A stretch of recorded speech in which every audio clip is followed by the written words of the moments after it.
Samantala, ilang araw din pinaghandaan ng NCR Police Office ang gagawing seguridad naman sa paligid ng batasan para sa zona ni Pangulong Aquino ngayong araw. Ayon sa NCRPO, 100% ready na ito para tiyakin ang katahimikan at kaayusan sa araw ng zona ng Pangulo. Narito ang report ni Julius Isamburu. Todo na ang ginagawang paghahanda ng pambansang pulisya para sa ika-4 na State of the Nation ni Pangulong Benigno Aquino III. Sa pakikipagtulungan ng MMDA, isinasaayos nila ang magiging daloy ng mga sasakyan sa kahabaan ng Commonwealth Avenue, kabilang ang pagtatalaga ng mga alternatibong daanan.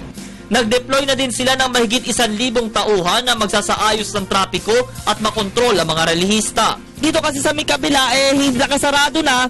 Simula nga kanina nga pasado alas 12:01 ng madaling araw, yung kalsada na papunta dyan sa may Batasan Pambansa, sa may IBP Road, ayan, isinarado na sa daloy ng mga sasakyan.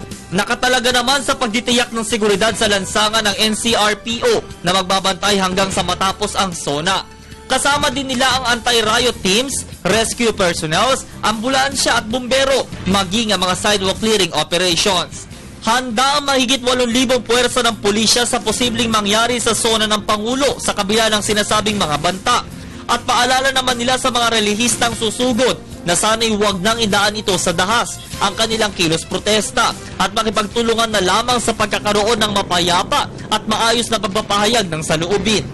Bawal na din makalapit sa 2-kilometer zone ng batasan ng mga sa mismong zona ng Pangulo.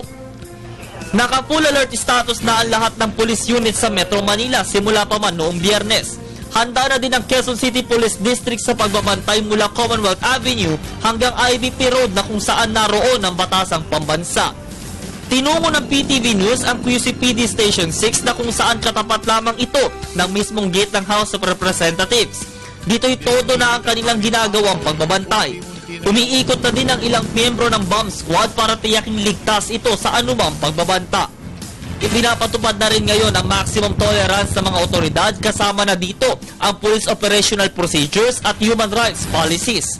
Nakapwesto na din ang command center ng ilang ahensya ng pamahalaan at ang mga CCTV windows para sa monitoring para sa anumang mangyayari sa labas ng batasang pambansa. Para sa Telebisyon ng Bayan, ako si Julius Isamburu.